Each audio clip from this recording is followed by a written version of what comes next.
Zaman nu ngacapruk urang patepang dangu deui dina konten anu maneh kana capruk radione. Ngabuburit seni budaya Sunda dina wadah anu ngigelan jaman mangrupi-rupi Cina utamina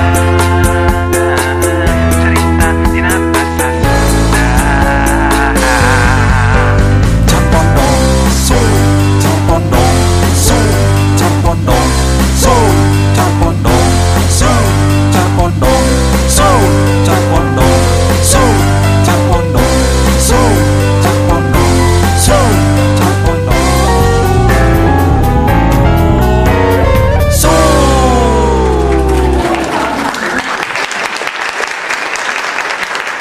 Yes.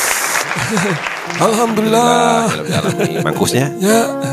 Wah Mang Ca, sehat. nya masih aya sakadik deui ya. Rinitis ya. Oh, eta mah atuh kada atuh kada. Tekeng titisan teuing na. Mohon kita nuju masih aya bindeng-bindeng kene Mang kusnya. Kadang enak kitu. Tah, para wargi kaum dangu netizen, assalamualaikum warahmatullahi wabarakatuh. Waalaikumsalam warahmatullahi wabarakatuh. Alhamdulillah urang tiasa patepang dangu deui ngelongkungan ieu konten anu segmen naon eta Mangkus? Car pondong sun. Nah, car pondong sun.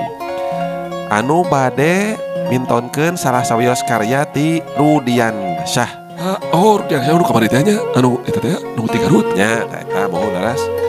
Parantos ngintunkeun carpona via email, mangga pilih aya para wargi kaum dangu netizen anu sanesna anu bade heuk sok tulas-tulis kitu nya. Geduh carpon bade dipintonkeun mangga kantun kintun wae ka caprukradionet@gmail.com. Eta nya email temannya. Nya email.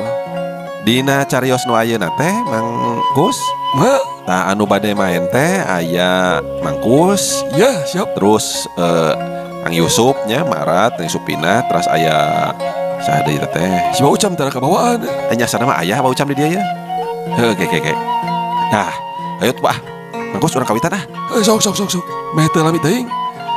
Mangga para wargi kaum dangu netizen sadayana nyangakeun carpon karangan Rudian Syah dina judul naon Mangkus? Cimata Indung. Nah, eta Cimata Indung para wargi kaum dangu. Urang kawitan.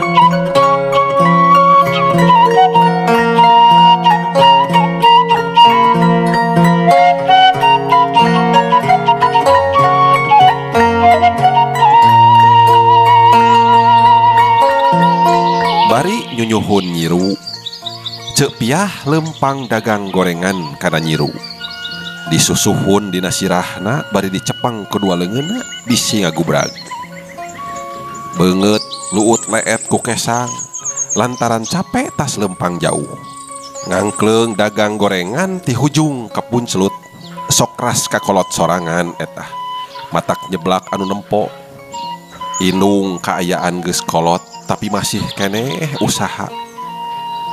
Malah dina hiji waktu mah para wargi kaum dangu eta kacepiah teh aya anu nanya kieu.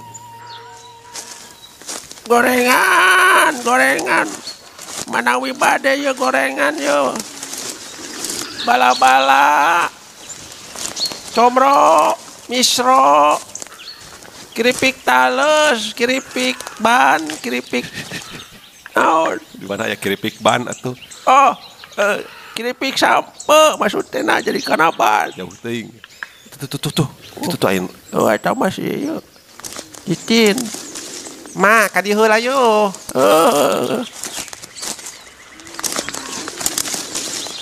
Kumaha Titin, aduh.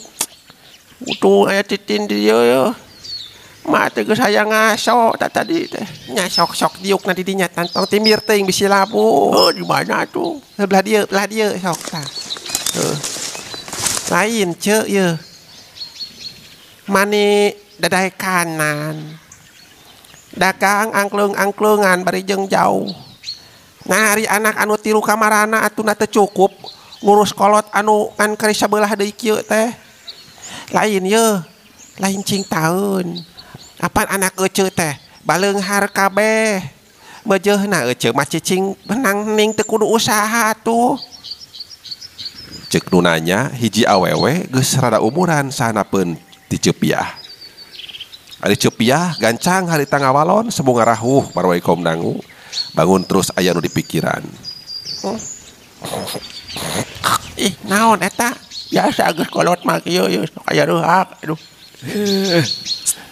Oh, Nya eta ye ari kudu diobrolkeun mah ka Nyi Titin. Anak ece teh memang aya kana tiluna oge kabeh teh aya anu ngareret. ngareret ka saha? Heuh nya ka ece atuh piraku ngareret ka saha? Ka bintang sinetron, ka bintang film. Oh, Sing nyambung ngobrol teh atuh. Dengekeun sing fokus ye. Tukang gorengan kolot kieu oge kudu didengekeun. nya sok. Kajeun indungna ye kalaparan cek bari basana nya. Estu ning hare-hare we kabeh oge taya anu milu mikiran.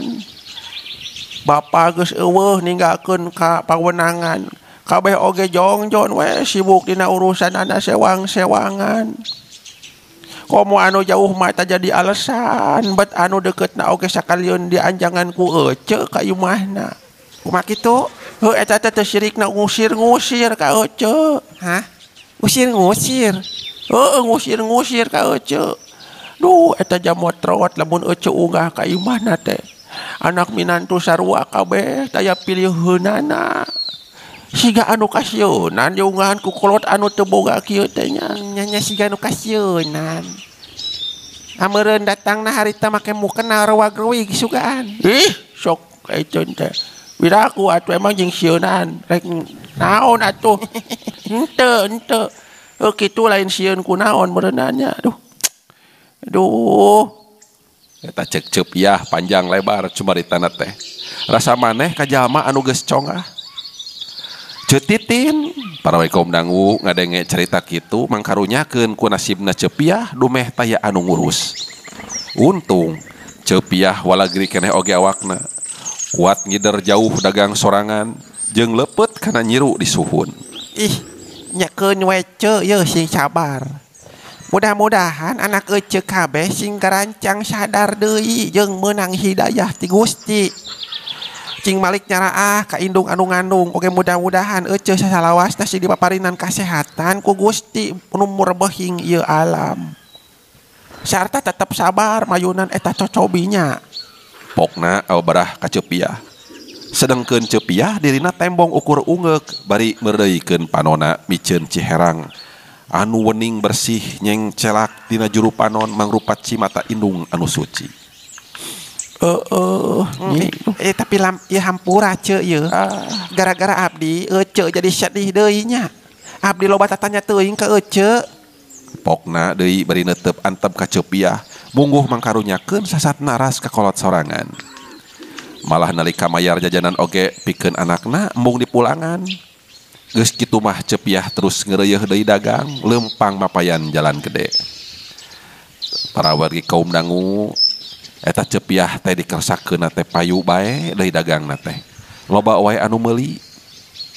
Jeung kaayaan imahna Cepiah teh masih keneh panggung. Bilikna oge geus loba anu marolongo. Pang-pang namah lalangit kamarna. Meh katara para lamun hujan pasti ngucur ka jero imah. Kusen-kusena geus barobo kurinyu.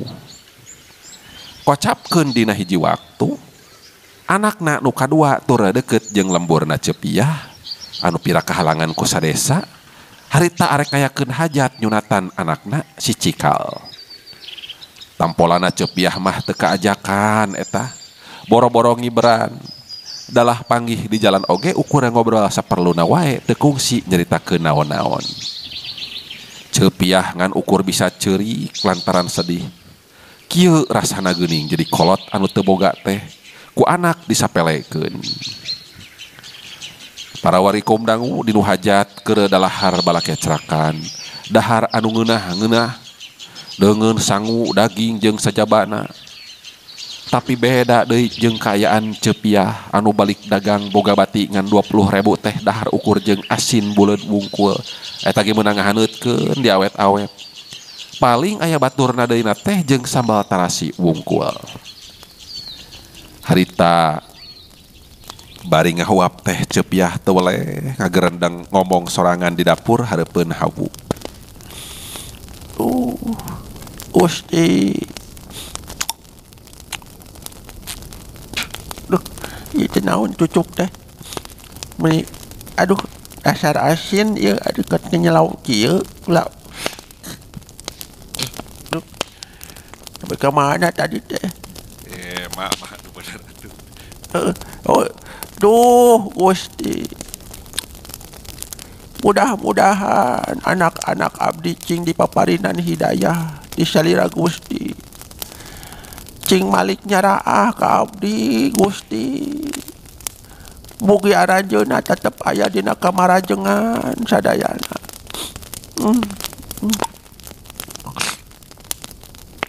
Cek Cepiah kituna teh bari curucud Cipanon turun mapai pipi. Kasedih Cepiah teu matak buntu ngadoakeun anu jadi anak dina kahadean. Kajeun anak barantangul oge goreng akhlak camplak kanu jadi kolot. Pikeun Cepiah mah teu wani nyebakeun goreng kanu jadi anak.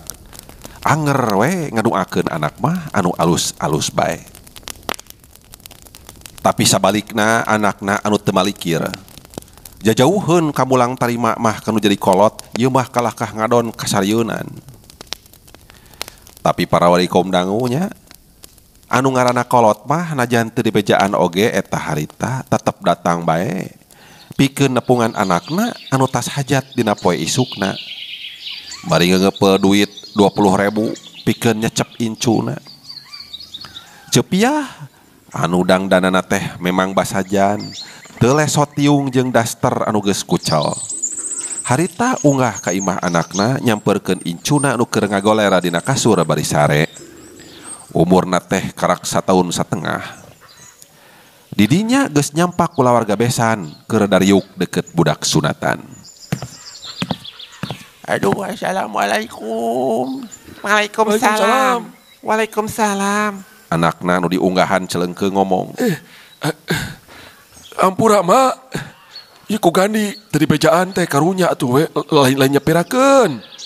Da geus arapaleun indung abdi mah memang teu boga lin. Jeung naha bet maksakeun nyecep atuh mah. Keur emak mana? Cek anakna ngaranna teh Gandi. Sereset para wali kaum dangu atah hate Cepiah nyereset asa digerihan ku hinis. Caritaan anakna teh saeutik tapi matak seueul kana angen. Cek pikirna, na anak teh kieu-kieu teuing.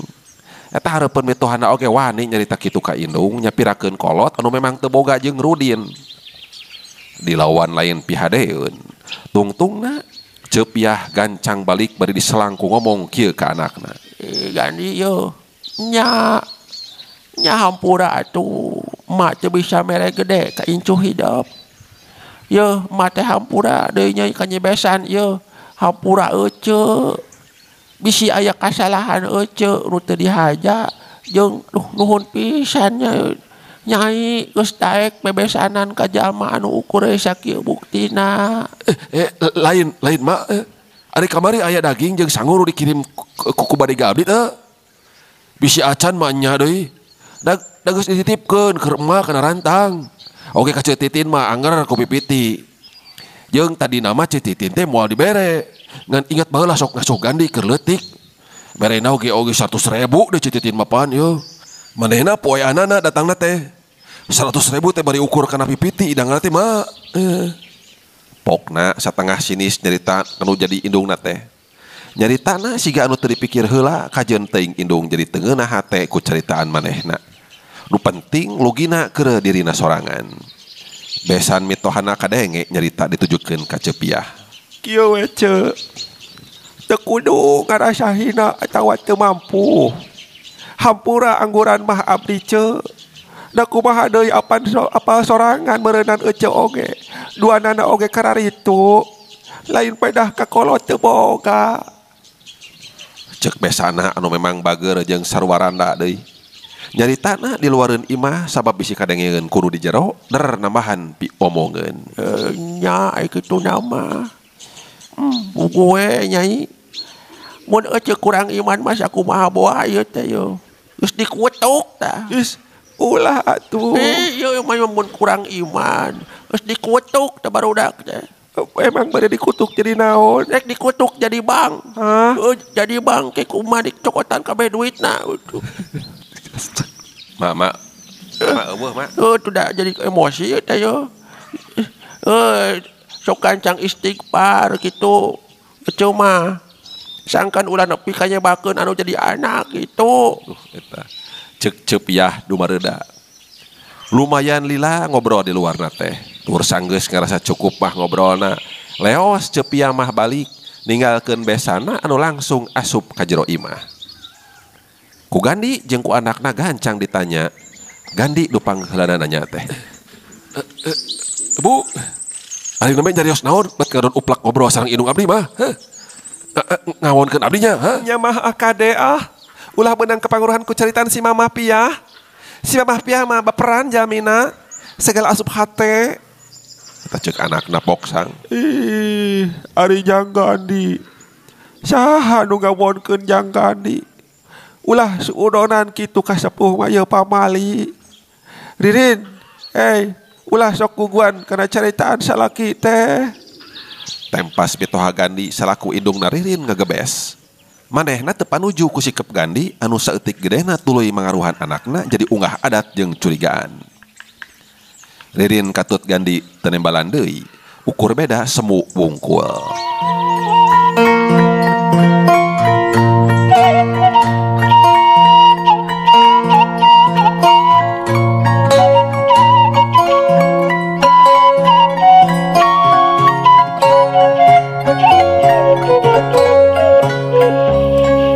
Para wargi kaum dangu, urang caturkeun cepiah. Sanep pina ka imah, dina kaget sabab nampa warta ti desa cenah anakna nu aya di Jakarta kacilakaan di jalan. Maot di tempat. Komo sanggeus datang polisi anu nembongkeun foto KTP jeung alamatna. Cepiah langsung kapiuhan. Santeuna kolot mah teu ngarepkeun anakna cilaka. Jeung cikeneh oge ditanyakeun kanu anak anu kadua. Ai lanceuk jeung adi dibere nyaho keur hajat. Eta jawabanna teh henteu cenah. Tapi da memang teu aneh geuningan para wali kaum dangu boro-boro kadulur dalah ka kolot sorangan oge anu deukeut tampolana mah ngalon ngajejeleh. Jajauheun ka bisa ngajenan mah ka kolot anu karingan sabelah deui.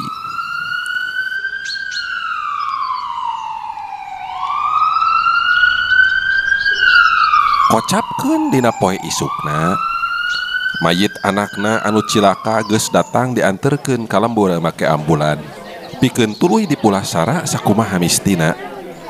Sedengkeun cepiah kaayaanana masih ngaringku kagegeringan. Anu cilaka teh nyaeta anak anu kahiji. Layon geus rengse dikurebkeun. Kula warga awewe nungtutan baralik bari nyarita yen nyanggupan pikeun mere waragat jang nahlilan minantu cenah. Sabab pihak cepiah mah geus pangheulana ngomong teu sanggup ngabiayaanana. Harita cepiah nempo anak anu katilu. Harita mah atra beda tarap ti biasana pasamon lir anu keur beunang kabingung. Kunaon cenah eta budak nih. Arifin. Kunaon ari hidup bangun anu nguyung kitu. Kumaha gawe di kantor teh lancar? Tanya cepiah Daria. Anu ditanya gancang ngajawab. Aduh. Imah abdi arek disita mak. Pedah abdi telat mayar ka bank. Acan bungana oge tuluy ngagedean teu lunas-lunas.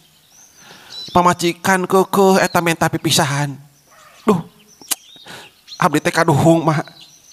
Teu nurut ka emak ti baheula. Jawab Arifin bari ngeluk tungkul ngembeng ku Cimata. Cepiah kadenge nyarita deui bari sarua nyurucudkeun Cipanon. Hutan. Ada cek rasaan mama. Mangaduakeun anak teh unggal waktu sangkan jalembar jeung saroleh. Nyaah ka indung anu ngandung. Tapi meureunna da geus takdirna kudu kitu ti Gusti. Anak emak hiji kudu aya anu maot cilaka. Anu sok padahal emak tara aral subaha kitu. Tara nyeba-nyebakeun anakku kekecapan anu teu pantes diucapkeun. Yo jeung ayeuna hidup dinya yo. Didoakeun ku umah sangkan hidup tetep jembar loba anu ngajenan. Hutang ka bank sing buru-buru kabayar jeung bunga-bungana nya. Duh. Cek Cepiah leuwih daria deui dina nyaritana teh. Aripin tembong manehna rumahuh. Rasa kaduhungna beuki ngandelan sarta nyibutan dina rasana anu lebeut ku rasa kasalempang. Laju nyarita deui neuteup anteb kanu jadi indung.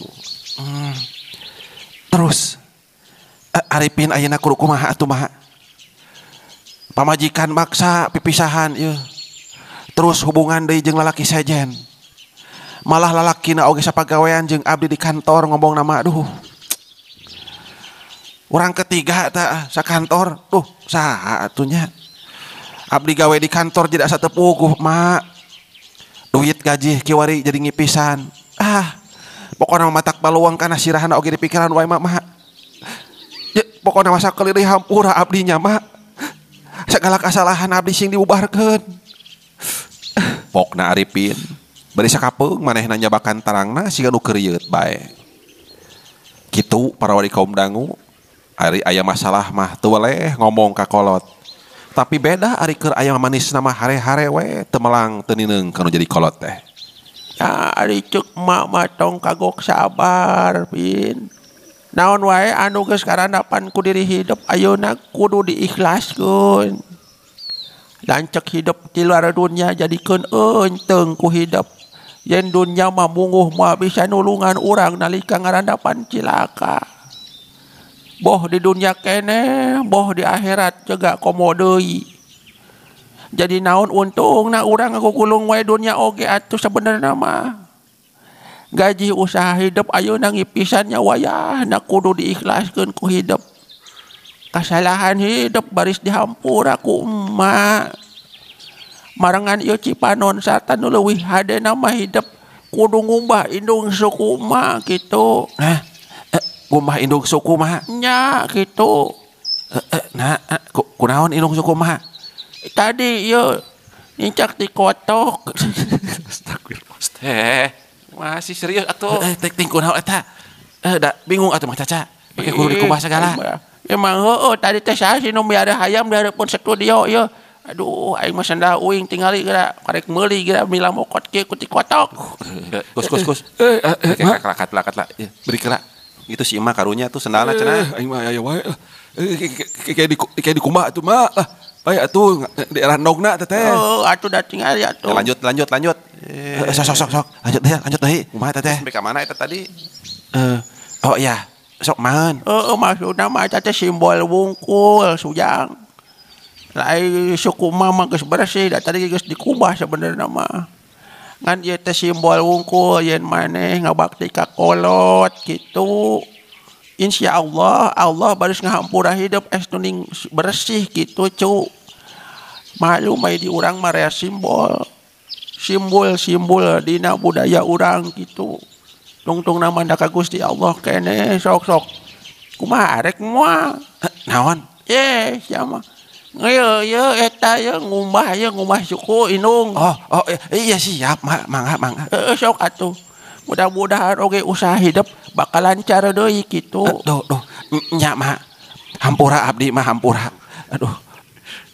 Aripin eta harita keneh terus nyuuh bedah ku Cimata. Sujud dina dampal sukuna Cepiah anu jadi indung tuluy paungku-ungku. Telila kincid Aripin indit ka dapur, balik deui bari nananggeui baskom si Cai jeung Cangkir. Wur eta indung suku Cepiah terus dikumbah ku Jang Aripin, kituna teh pikeun ngabubarkeun dosa. Atuh celak cipanon indung ngecelak kana embun-embunan Jang Aripin. mukakeun lawang kabagjaan pikeun Cepiah sabab anakna anu katilu kiwari geus sadar kana kasalahanana. Purah tahajud saban peuting sangkan anakna jadi saroleh. Para wargi kaum dangu, sok sanajan kitu kabagjaan Cepiah teh masih dipoles ku kasedih. Alatan anakna hiji aya anu maot.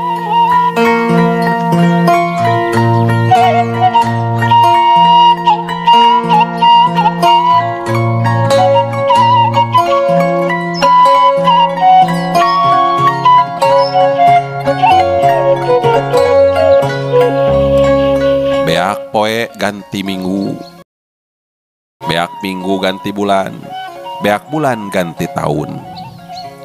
Teu karasa Arifin geus meh aya kana 2 tahunna hirup pebalik pikir, cicing di lembur maturan kolot. Jarang mulang ka Bandung ka lembur awewena, puguh memang geus lila pipisahan. Lamun parang mere ka anak oge dianggap anak karak 2 sabab carang, 2 anak oge milu ka indung ahli waris ti bapa. Arifin cukup mawa badan sakujur mulangna teh jeung sesa pakaian anu masih bisa dipake ku dirina.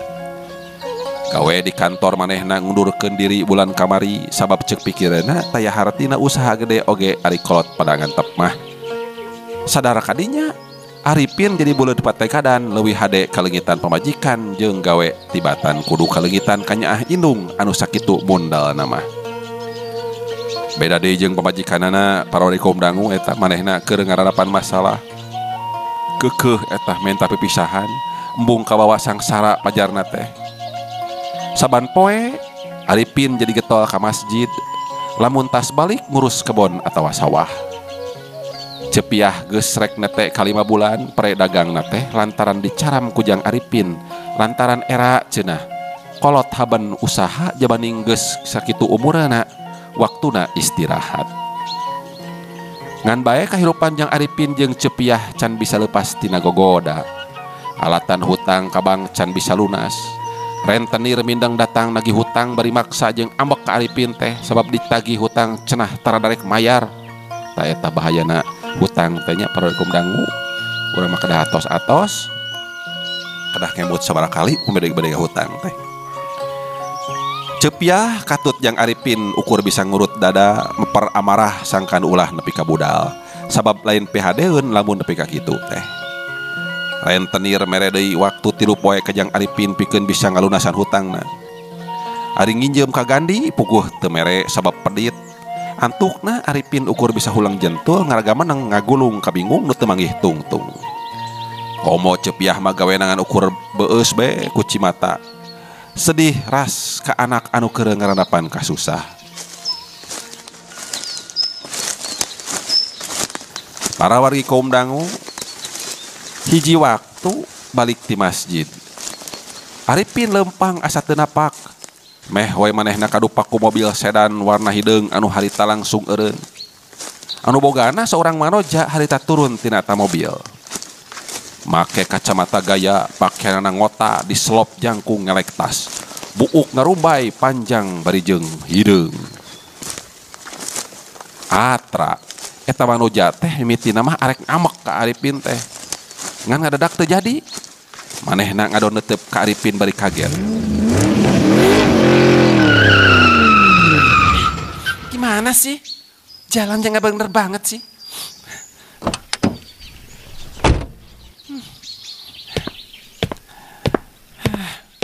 Gua semprot baru tuh rasa tuh. Aduh. Kang Arifin sanes eta teh. Iya abdi rina Kang. Tilas terencangan akang. Waktu setuju ngecakeun dongengna. Para wargi kaum dangu, rupina ieu carpon bade di split kana 2 edisinya janten insyaallah kurang rajengkeun dina Cimata Indung bagian kedua.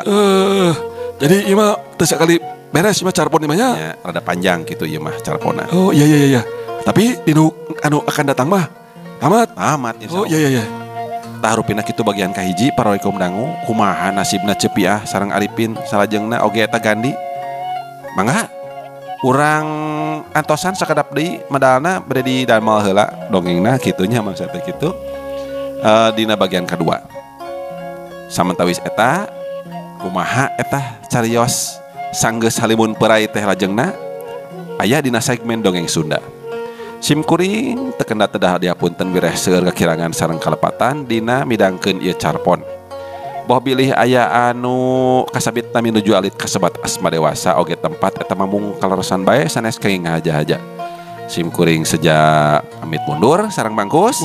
Wabillahi taufik wa hidayah. Wassalamualaikum warahmatullahi wabarakatuh. Salam baktos.